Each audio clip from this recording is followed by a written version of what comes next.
Hello दोस्तों, stock market angle में आपका स्वागत है। चलिए, आज यूएस फेडरल रिजर्व ने रेट कट का ऐलान कर दिया है। 0.25 बेसिस पॉइंट का रेट कट किया है। निफ्टी में आज जो गिरावट है, हो सकता है कि इस एक्शन से रिकवरी कल हो जाए।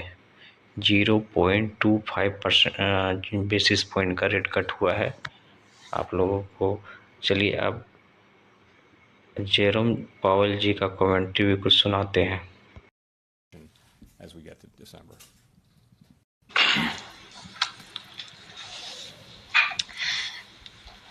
Gina Smilik from the New York Times. Thanks for taking our question, Chair Powell. When it comes to December, what will you be looking at specifically as you try to make that decision? And then, as of the Fed's economic projections in September, you had written down 4 quarter-point interest rate cuts in 2025.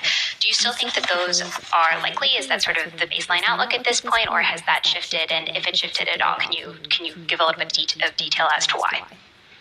You know, I can't. We don't fill out an SEP, and I can't characterize one that wasn't filled out today. So I can't really speak for kind of exactly where the committee is. I will just say for December, we're going to be again at every meeting. We're going to be looking at the incoming data and how that affects the outlook. As you know, we're in the process of recalibrating from a fairly restrictive level at 5.33%. After today's move, we're down 75 basis points. And we're asking ourselves, is that where we need to be? You know that we're trying to steer between the risk of moving too quickly and perhaps undermining our progress on inflation, or moving too slowly and allowing the labor market to weaken too much. We're trying to be on a middle path where we can maintain the strength in the labor market while also enabling further progress on inflation. We think that's where we are, but that's the question we're going to be asking in September. And in other meetings.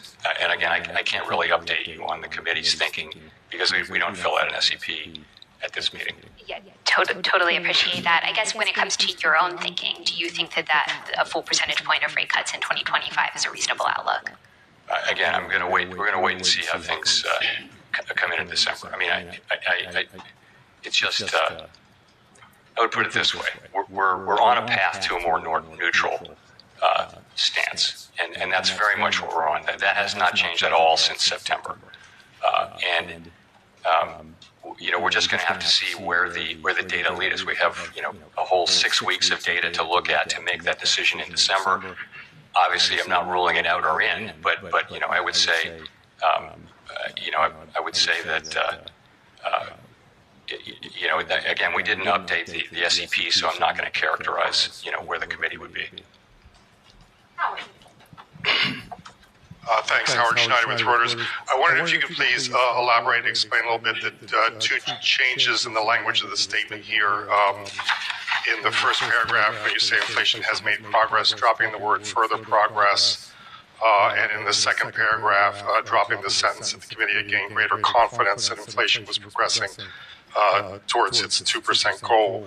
Is there any policy substance behind either of those changes in language? Is it meant to open the door to a December pause? Is it meant to communicate anything about the stickiness of core inflation in the last 3 months? Not really, no. So let me tell you what we were thinking. So the test of gaining further confidence was our test for the first rate cut, right? And so we met that test in September, and therefore we take that test out. If you leave it in, then it's new forward guidance. It's brand new forward guidance. What do you mean by it? Are you requiring yet further? We have to say yes or no at every meeting whether we've made further progress. The point is we have gained confidence that we're on a sustainable path down to 2%. So that I would tell you is what that's really all about. It's not meant to send a signal. Neither of those is meant to send a further signal. And saying further progress, it becomes a test. We don't want to be. We don't think it's a good time to be doing a lot of forward guidance.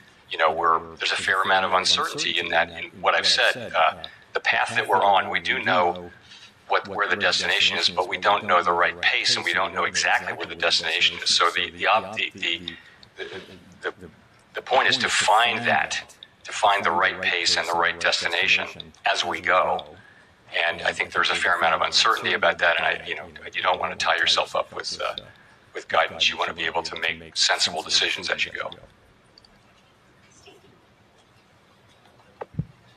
Steve Leesman, CNBC. Mr. Chairman, you talked about higher rates, perhaps from an expectation of higher growth. You didn't talk about it in terms of expectations of higher deficits. Is that something you think might be behind the recent rise in interest rates, and is that are rising deficits a concern to you?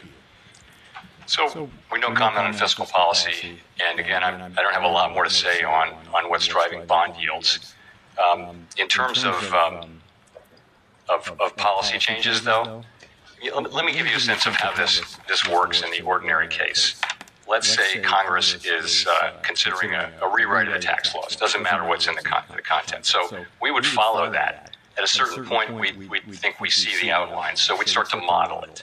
And then we'd wait, and then at a certain point, the staff would brief the FOMC and say, these are the likely effects. There's lots and lots of literature on the effects of tax policy changes on various parts of the economy.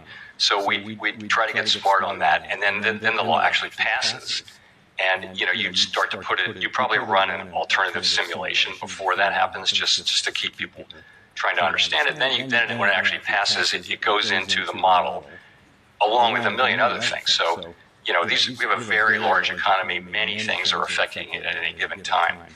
And a law change of some kind would go in there, but it would go in. But it would, it's a process that takes some time. Clearly, the legislative process takes a lot of time. And of course, the real question is not the effect of that law. It's all of the policy changes that are happening. What's the net effect?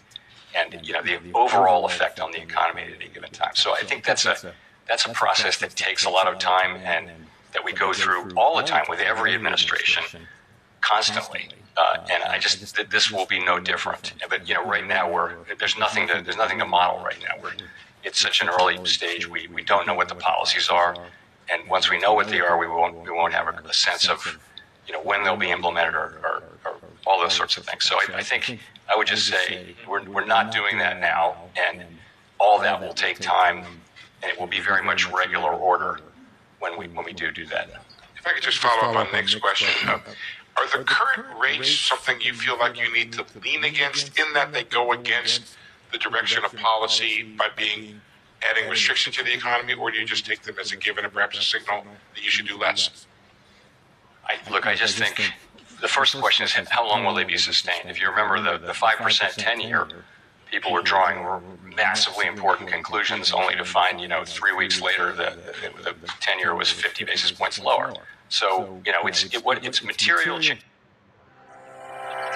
All in one DMAT with multiple benefits. The revisions to things like savings, higher GDP growth. We saw stock market jump yesterday. That's renewed some of the questions about why do many cuts at all in this with this backdrop. So you're right. As I mentioned, and as you mentioned, the latest economic data have been strong, and that's, of course, a great thing and highly welcome. But, of course, our mandate is maximum employment and price stability. And we think that even with today's cut, policy is still restrictive. We understand it's not possible to say precisely how restrictive, but we feel that it is still restrictive. And if you look at our goal variables, the labor market has cooled a great deal from its overheated state of 2 years ago and is now essentially in balance. It is continuing to cool, albeit at a modest rate, and we don't need further cooling, we don't think, to achieve our inflation mandate. So that's the labor market. Inflation has moved down a great deal from its highs of 2 years ago, and we judged, as I mentioned, that it's on a sustainable path back to 2%.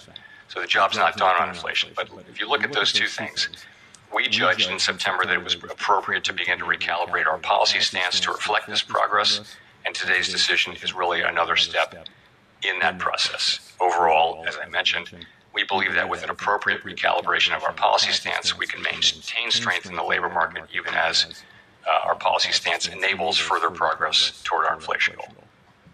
Great. And just to follow up, what might cause you to pause rate cuts in December? What kind of economic data would lead you to that path? Thank you. So We haven't, made any decision like that at all. But we're in the process, as I mentioned, of moving policy down, our stance down over time to more neutral level. And as a general matter, as we move ahead, we are prepared to adjust our assessments of the appropriate pace and destination as the outlook evolves. So, for example, if we were to see the labor market deteriorating, we'd be prepared to move more quickly. Alternatively, as we approach levels that are plausibly neutral or close to neutral, it may turn out to be appropriate to slow the pace at which we're dialing back restriction. Again, haven't made any decisions about that, but that's certainly a possibility. If you can think of it as similar to what we do with asset purchase, with asset runoff, with QT. So we reach a point where we slow the pace, much like an airplane reaching the airport slows down. And so